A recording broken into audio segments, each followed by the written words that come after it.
আগামী 28শে August TMCP প্রতিষ্ঠা দিবস এবং ওই দিন কলকাতা বিশ্ববিদ্যালয়ে বিকম সেমিস্টার 4 আর এই একই দিনে বিএ এলএলবি সেমিস্টার পরীক্ষাও ঘোষণা করা হয়েছে। পরীক্ষা ঘোষণা বিশ্ববিদ্যালয় কর্তৃপক্ষের রাজনৈতিক উদ্দেশ্য প্রণোদিত সিদ্ধান্ত, এমনটাই দাবি টিএমসিপির। আগামী 28শে অগস্ট টিএমসিপির প্রতিষ্ঠা দিবস আর ওই দিন কলকাতা বিশ্ববিদ্যালয়ে বিকম সেমিস্টার 4 রয়েছে, বিএ এলএলবি সেমিস্টার পরীক্ষা রয়েছে আর পরীক্ষা ঘোষণা করেছে বিশ্ববিদ্যালয় কর্তৃপক্ষ। এর মধ্যেই রাজনীতির গন্ধ দেখছে টিএমসিপি। এটা রাজনৈতিক উদ্দেশ্য প্রণোদিত সিদ্ধান্ত, এমনটাই বলছে টিএমসিপি। আগামী 28শে কলকাতা বিশ্ববিদ্যালয়ের যে পরীক্ষা তা রাজনৈতিক উদ্দেশ্য প্রণোদিত, এমনটাই টিএমসিপির বক্তব্য। 28শে অগস্ট টিএমসিপি প্রতিষ্ঠা দিবস আর ওই দিন কলকাতা বিশ্ববিদ্যালয়ে বিকম সেমিস্টার 4 এর পরীক্ষা আর একই দিনে বিএ এলএলবি সেমিস্টার পরীক্ষা ঘোষণা করা হয়েছে বিশ্ববিদ্যালয় কর্তৃপক্ষের তরফ থেকে। পুরোটা বিষয় নিয়ে আমাদেরকে আরো জানাবেন আমাদের সঙ্গে রয়েছেন আমাদের প্রতিনিধি শ্রেয়সী গঙ্গোপাধ্যায়। শ্রেয়সী, আগামী 28শে অগস্ট যখন টিএমসিপির প্রতিষ্ঠা দিবস আর সেই দিন দুটো গুরুত্বপূর্ণ পরীক্ষা এবং এর মধ্যে রাজনীতি দেখতে টিএমসিপি, কি বিষয়টা পুরোটা তোমার কাছ থেকে জানবো। একেবারে দেখো, কলকাতা বিশ্ববিদ্যালয়ের যে পরীক্ষার সূচি প্রকাশিত হয়েছে সেখানে দেখা যাচ্ছে যে 28শে অগস্ট পরীক্ষা ফেলা হয়েছে এবং সেক্ষেত্রে এই যে পরীক্ষাগুলো, যে পরীক্ষাগুলোর কথা তুমি বললে, সেই পরীক্ষাগুলো যে টাইমিংটা সেটা 2টো থেকে শুরু হচ্ছে টাইমিং। ফলে সেই জায়গা থেকে দাঁড়িয়ে কিন্তু 28শে অগস্ট তৃণমূল ছাত্র পরিষদের প্রতিষ্ঠা দিবস এবং সেক্ষেত্রে তাদের মেয়র রোডে তাদের প্রোগ্রাম হয় এবং সেই জায়গা থেকে দাঁড়িয়েই কিন্তু কার্যত প্রত্যেক বছর তাদের এই কর্মসূচি থাকে। তৃণমূল ছাত্র পরিষদের যেটা স্পষ্ট বক্তব্য যে এই যে পরীক্ষার ডেটটা ওই দিনকে ফেলা নিয়ে কার্যত তাদের যেটা স্পষ্ট অভিযোগ কলকাতা বিশ্ববিদ্যালয় কর্তৃপক্ষের দিকে যে নির্দিষ্টভাবে রাজনৈতিক উদ্দেশ্য নিয়ে ওই দিনকে পরীক্ষার ডেট ফেলা হয়েছে, যাতে সেক্ষেত্রে বিরত রাখা যায় ছাত্রছাত্রীদের এই কর্মসূচিতে যোগ দেওয়ার ক্ষেত্রে। কারণ পরীক্ষা থাকলে কোনো ছাত্রছাত্রী স্বাভাবিকভাবে কর্মসূচিতে যোগ দেবেন না। ফলে সেই জায়গা থেকে দাঁড়িয়ে কিন্তু কার্যত ওইটা মাথায় রেখে যে কিভাবে এদেরকে বিরত রাখা যায় এবং সেক্ষেত্রে তারা স্পষ্টত অভিযোগ করছেন যে দিল্লির নির্দেশেই কিন্তু কার্যত এমনটা করা হচ্ছে যাতে ছাত্রছাত্রীরা তৃণমূল ছাত্র পরিষদের যে প্রতিষ্ঠা দিবসের কর্মসূচি সেই কর্মসূচিতে যাতে অংশগ্রহণ না করতে পারে, সেই জন্য ইচ্ছে করে ওই দিন কর্মসূচির যে সময় সেই সময়ই কিন্তু কার্যত এই পরীক্ষা ফেলা হয়েছে এই সেমিস্টার 4-এ। কিন্তু এই জায়গা থেকে বিশ্ববিদ্যালয় কর্তৃপক্ষের কোনো রকম বক্তব্য কি পাওয়া যাচ্ছে? কারণ একটা পরীক্ষা যখন ফেলা হয় তখন যে বিষয়গুলো মাথায় রেখে পরীক্ষার দিনক্ষণ বা সময় নির্ধারণ করা হয়, এক্ষেত্রে বিশ্ববিদ্যালয়ের বিরুদ্ধে যে অভিযোগ আনছে টিএমসিপি, কি বলছে বিশ্ববিদ্যালয় কর্তৃপক্ষ?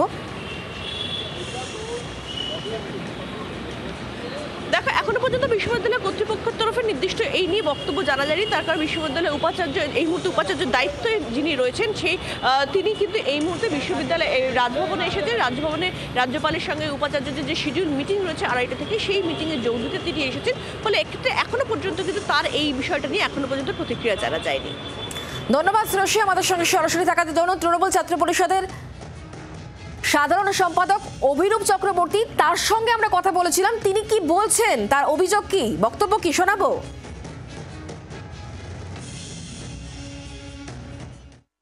এই উপাচার্য ইললিগাল উপাচার্য, ইনি দীর্ঘদিন ধরে তৃণমূল ছাত্র পরিষদকে আক্রমণ করে আসছেন এবং মূলত 28শে আগস্টকে কেন্দ্র করেই পরীক্ষার ডেটটা ফেলা হয়েছে যাতে সাধারণ ছাত্রছাত্রী বিভ্রান্ত হয় এবং সমস্যার সম্মুখীন হয় এক্সামিনেশন সেন্টারে যাওয়ার ক্ষেত্রে। আমরা দেখেছি ক্যালকাটা ইউনিভার্সিটিতে যখনই এসএফআই বা বাম ছাত্র সংগঠন বা Calcutta university employees association CPM এর দ্বারা ডাকা ধর্মঘট যখন ডাকা হয়, তখন এই উপাচার্য মুখে কুলু পেটে থাকেন। তখন শিক্ষা ব্যবস্থা বিঘ্ন হয় না, তখন শিক্ষার পরিবেশ নষ্ট হয় না। শুধুমাত্র তৃণমূল ছাত্র পরিষদকেই আক্রমণ করে এই উপাচার্য কাজ করে যাচ্ছেন। ওনার অবিলম্বে পদত্যাগ করে এক হাতে সিপিএম এর পতাকা আর এক হাতে বিজেপির পতাকা নিয়ে দাঁড়ানো উচিত। দিল্লির ইশারায় এবং সিবি আনন্দ বোসের ইশারায় এই কাজগুলো তিনি করে যাচ্ছেন।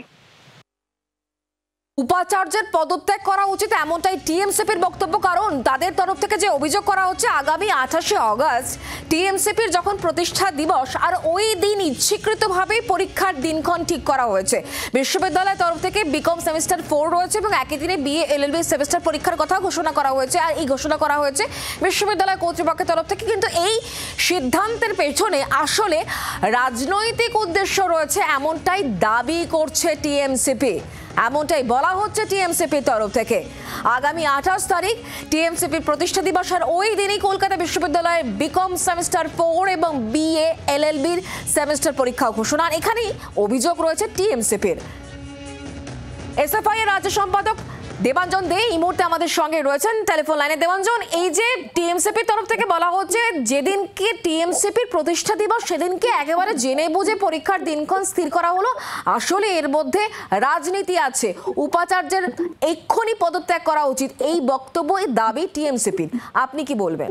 21 তারিখেও আমরা দেখেছিলাম যে নানান স্কুলে, সরকারি স্কুল এবং বেসরকারি স্কুলেরও পরীক্ষা বাতিল হয়েছে, জোর করে চাপিয়ে দিয়ে পরীক্ষা বাতিল করিয়েছিল। এক না হলে 28 একই কার্যকলাপ একটা ঠান্ডা একটা লাগছে।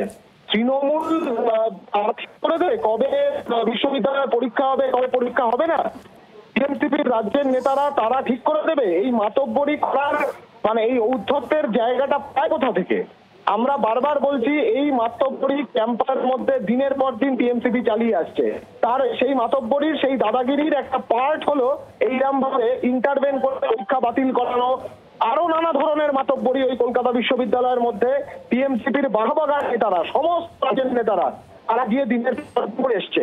এখন পরীক্ষা পিছিয়ে দেওয়ার জন্য অলরেডি অ্যাডমিশন প্রক্রিয়া বন্ধ রাজ্যে। ছেলে মেয়েদের কোন ভবিষ্যতের দিকে তা যাচ্ছে কেউ জানে না। পরীক্ষা পিছিয়ে দেওয়া মানে হচ্ছে যে অন্যান্য রাজ্যের থেকে আমাদের রাজ্যের ছেলেমেয়েরা পিছিয়ে পড়া। আর টিএমসির প্রতিষ্ঠা দিবস বলে কোনোদিন বিশ্ববিদ্যালয়ের পরীক্ষা পিছিয়ে যাবে, এটা কোনোদিন হতে পারে না। এই মাতব্বরি বন্ধ করতে হবে, এই দাদাগিরি বন্ধ করতে হবে। বাংলার আওয়াজ, বাঙালির আবেগ, জি 24 ঘন্টা।